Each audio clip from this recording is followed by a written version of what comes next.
이 쿠팡 최악의 개인정보 유출로 소비자들 불안감이 커지고 있는 상황입니다. 실제 확인해 봤더니 한국인 개인정보가 다크웹 등에서 손쉽게 거래되고 있다면서요, 설명가님. 네, 맞습니다. 이게 뭐 어제 오늘 일은 아닌데 이번 사태로 이제 더 큰 위험이 이제 생기지 않을까 우려되는 상황입니다. 네. 실제로 이제 이 우리나라에서 유출된 이런 여러 가지 개인 정보들이 유통되고 있는 다크웹에서는요, 건당 예를 들어서 뭐 200원, 300원?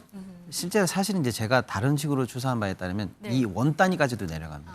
아, 2원, 5원, 예, 맞아요. 2원, 그렇게 3원 되더라고요. 단위로도 내려갑니다. 그러니까 뭐 사실상 우리 국민 여러분들께서는 각자의 정보가 그렇게 싸게 거래되는지도 모르셨을 거예요. 그러니까 그만큼 양이 많고 집단적으로 그동안 해킹이라든지 유출 사고가 있었기 때문에 쉽게 구할 수 있다는 뜻이에요. 네, 전 이것도 봤어요. 예.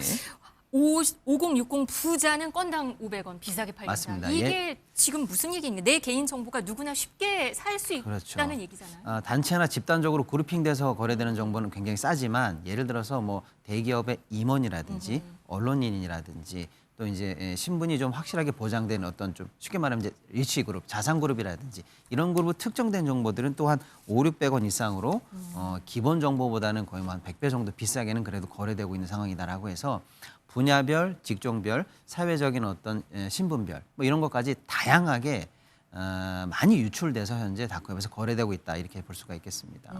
실제 보니까 올해 4월부터 9월까지 전 세계에서 해킹 공격을 가장 많이 받은 국가는 미국이고 그 다음이 한국이었다고 합니다. 그 정도인데 지금 유출된 개인 정보를 활용한 스팸, 스미싱 이게 지금 문제인 거죠?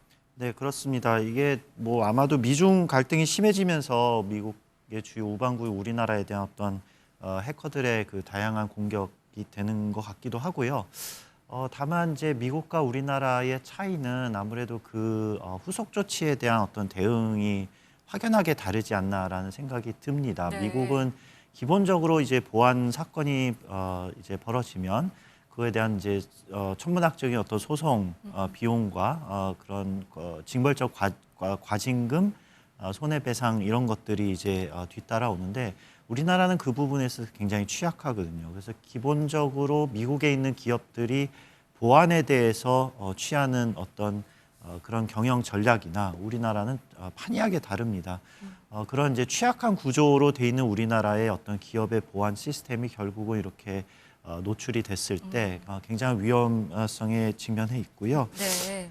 이 미국과 이제 한국의 이런 집단 소송제에서도 차이를 보이는데요. 이제 가만히 이제 기억을 되살려 보자면 예전에 이제 아이폰의 배터리 그 저하 사건이 있었습니다. 그때 집단 소송을 걸었었는데 한국의 경우는 그 소송전에 참여한 원고들만 이제 그 손해배상이나 이런 것들을 이제 받을 수가 있습니다. 이제 우리나라의 경우는 1심에서 이제 원고들이 패소하고 몇만 명이 그 소송전에 참여했지만 최종적으로 남은 사람들이 7명이라고 합니다. 그래서 7명이 받은 그 손해배상이 7만 원씩이었다고 합니다. 네, 과거에. 네. 그러니까 이 보안 사건 이런 집단 소송을 걸어도 결국은 원고가 뭔가 피해를 입증해야 되고 그리고 그 피해가 받을 수 있었던 다양한 다른 사람들이 거기에 어떤 손해배상을 청구할 수 없는 그런 법제도가 있다 보니까 아마도 미국과 우리나라의 어떤 차이가 나지 않나 이런 생각이 듭니다. 근데 이제 방금 앵커님 네. 말씀하신 것처럼 사실 이제 2차적인 피해들이 지금 우려되는데 네네. 예를 들어서 기존에 우리가 2014년에 카드 3사가 해킹된 적이 있어요. 그때는 예를 들면 고객 정보와 카드 번호가 노출이 됐죠. 네. 또 얼마 전에는 통신사가 노출이 됐습니다. 주요 통신사 2개가 거의 뭐 1000만 단위 이상으로 노출이 됐으니까 네. 핀 번호와 개인 정보가 또 유출이 됐어요.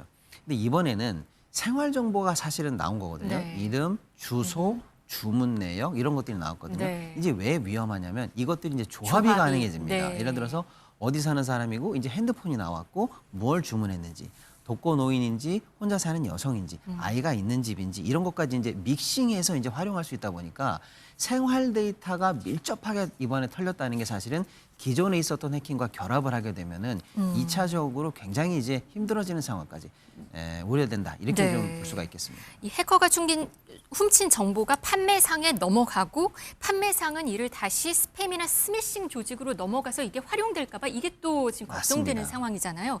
그러면 시청자 여러분들께서는 지금 개인 정보를 지키기 위해서 뭘 해야 되는지 이게 궁금할 것 같습니다. 뭐 일단은 가장 간단하게 할 수 있는 일부터 지금 할 수밖에 없잖아요. 네. 예를 들어서 이제 쿠팡 관련해서 썼던 아이디라든지 비밀번호를 다른 계정에 똑같이 쓴다라고 하면 이게 좀 문제가 될 수가 있습니다. 이번에는 하여간에 거의 뭐 3,300만 명이니까 네. 아이들이나 노인층을 제외하고는 거의 성인 대부분이 다 사실은 이제 자기 정보가 나갔다고 보시니까 우리나라 분들이 사실은 인터넷에 강하다 보니까 여러 사이트에 동일한 아이디라는 비밀번호 같이 써요. 네, 그러니까 네. 이번 거만 나는 이제 쿠팡만 안 쓰면 되겠지 이게 아니라 다른 여러 가지 IT 관련한 계정에 똑같은 번호나 아이디를 동시에 쓰면 동시에 위험해지기 때문에 이거를 지금 좀 네, 저희 네. 화면에 보이는데요. 이게 예. 다크웹에서 자신의 개인 정보가 털렸는지를 확인할 수 있는 서비스가 있다고 합니다. 이게 털린 내 정보 찾기 서비스. 맞습니다. 여기서 이게 확인이 가능한데 이거부터 네. 먼저 해야겠죠. 맞습니다. 예, 개인정보 노출 알림 같은 것들이 다 가능하니까요. 네. 털린 내 정보 찾기 서비스 통해서 다크웹에 내 아이디, 비밀번호 유출이 됐는지를 먼저 한번 체크를 해보시고요. 네.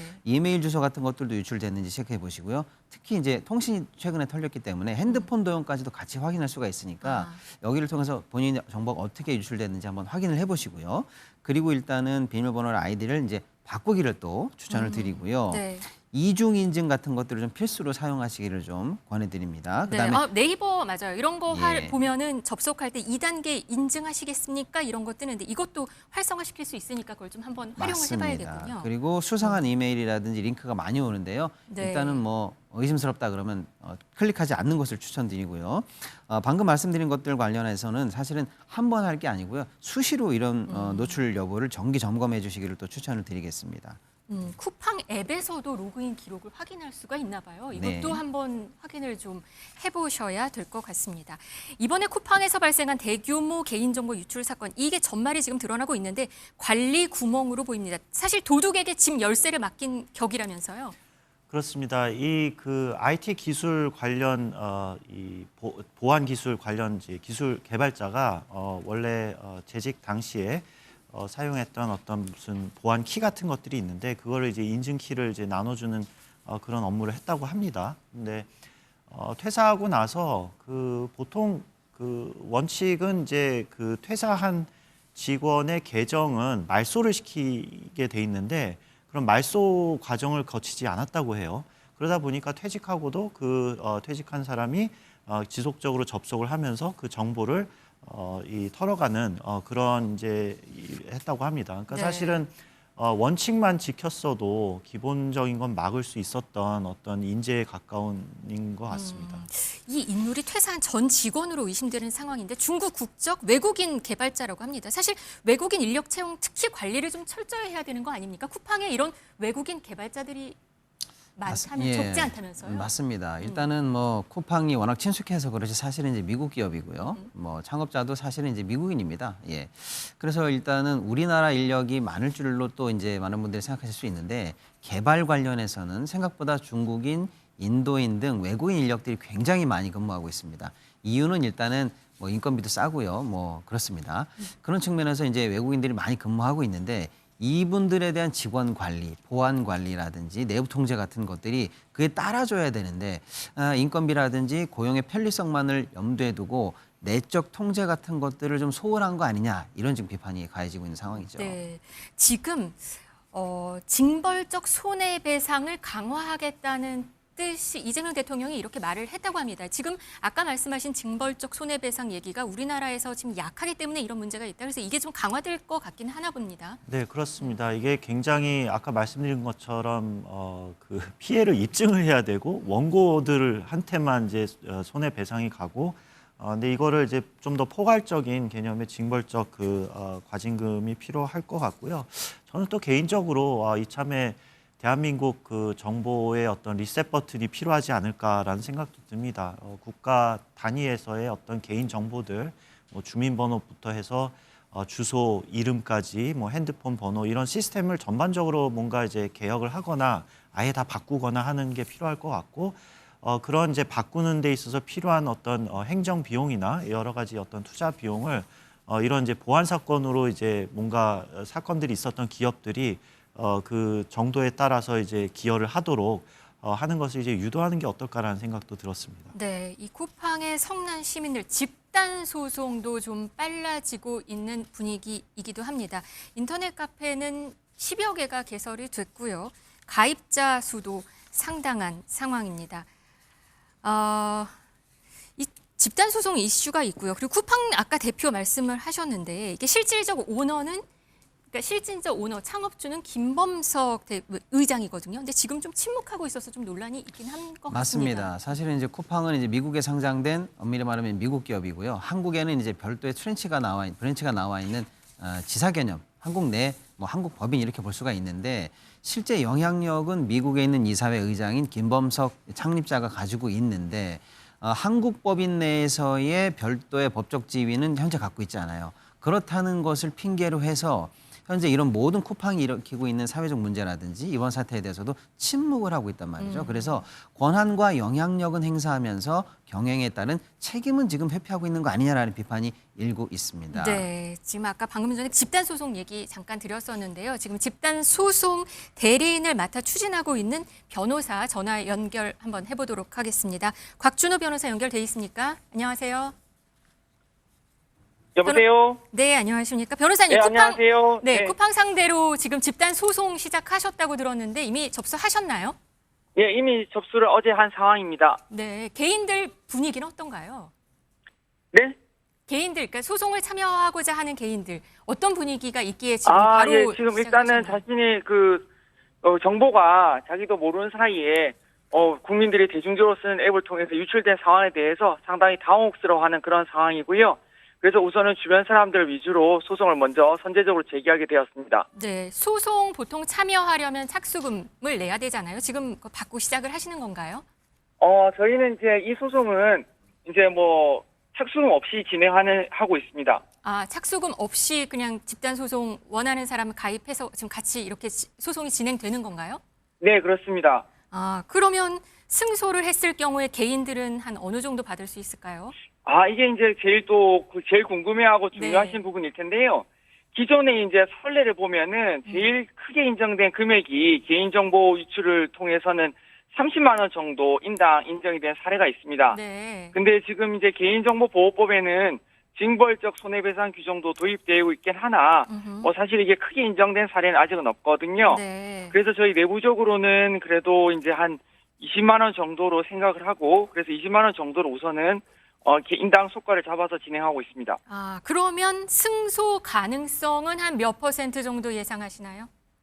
일단은 승소 가능 자체는 저희가 이제 사실관계적인 측면을 봤을 때, 회사 측에 이제 과실이 있어야 되거든요. 이제 네. 개인정보 유출에 대한 과실이 있어야 되는데, 전반적으로 이제 퇴직자가 회사의 정보에 대해서 그러니까 접근을 쉽게 하고 그걸 또 유출을 했고, 그다음 유출된 정보의 범위나 분량이 참 막대하다는 점에 있어서 네. 상당히 좀 과실이 있지 않나 하는 측면을 유추할 수 있고요. 그래서 승소 가능성은 한 7, 80% 이상으로 보고 있습니다. 아, 승소 가능성을 한 7, 80% 이상으로 보고 있고 한 20만 원 정도 만약에 승소했을 경우에 받을 걸로 개인이 예상을 하신다고 말씀하셨어요. 그러면 얼마나 걸릴까요? 소송 사실 오래 걸리잖아요. 네, 상당히 오래 걸립니다. 그래서 저희가 예전에도 이제 집단 소송을 진행해 봤는데요. 대부분의 대기업에서는 이제 1심, 2심, 심지어 대법원까지 쭉 계속 진행을 하는 측면이 있어가지고요. 네. 이 소송 같은 경우에 있어서 앞으로 최소한 2년 이상은 걸릴 것으로 예상하고 있습니다. 2년 정도 예상하신다 말씀 들었습니다. 알겠습니다. 우리나라가 개인이 소송을 쉽게 하지는 않지만 지금 쿠팡과 관련된 그런 분위기 좀 짐작할 수 있겠습니다. 곽준호 변호사님 감사합니다. 네, 감사합니다. 네. 이번 사건으로 쿠팡 이용자들의 탈퇴도 러쉬를 이루고 있다고 합니다. 그런데 이 탈퇴 과정이 좀 많이 번거롭다고 해요. 그 단계도 무려 6단계나 걸친다고 해서 또 여기에 분노가 있습니다. 네, 맞습니다. 사실 이제 소비자가 가장 먼저 걱정하는 건 본인의 안전이기 때문에 탈퇴를 해야 되는데 탈퇴 관련한 절차가 지금 6단계로 이어지고 있어서 굉장히 힘들게 돼 있는데요. 네. 일단은 탈퇴 메뉴가 아예 빠져 있어요. 기본적으로 가장 쉬운 데가 돼 있는 게 아니고 네. 마이 메뉴 같은 곳으로 들어가도록 돼 있고요. 거기서 다시 이제 탈퇴 메뉴 그러니까 마이 쿠팡이라는 회원 정보를 누르고 거기서 다시 PC 버전으로 이동을 해야 됩니다. 그러니까 모바일이 좀 어렵게 해놨고요. 이후 PC 화면에서는 다시 본인 확인, 이용 내역 확인, 그리고 설문조사까지도 거치게 해놨다는 거예요. 그리고 설문조사에는 쿠팡에 바라는 점이라는 걸 적게 돼 있어서 사실은 주관식 답변을 적게 만들어서 애를 굉장히 많이 매기는 상황이죠. 그리고 이제 좀 빠른 멤버십 있지 않습니까? 와우 네. 멤버십. 네네. 그것까지 가입하신 분들은 별도로 와우 멤버십을 해제한 다음에 또 이게 절차가 진행되기 때문에 6단계가 거치면서도 굉장히 까다롭게 해놔서 정작 분노한 소비자들 입장에서는 해지 절차까지도 어렵게 해놨느냐라고 해서 지금 현재 추가적으로 정말 또 화가 나는 이런 네. 상황이다 이렇게 말씀드릴 수가 있겠습니다. 꼭 쿠팡 때문은 아닌데요. 올 들어서 주민등록번호로 바꾸는 사람들도 그 문의가 많이 늘었다고 합니다. 주민번호가 바꿀 수가 있었네요. 예, 그랬던 것 같습니다. 올 10월까지 접수된 주민등록번호 변경 신청 건수는 1914건으로 2017년부터 처음 시작을 했는데 그때 한 799건에서 2020년 1127건, 지난해 1986건 해서 올해 처음 이제 2,000건이 넘을 거라는 이제 전망을 하고 있습니다. 네.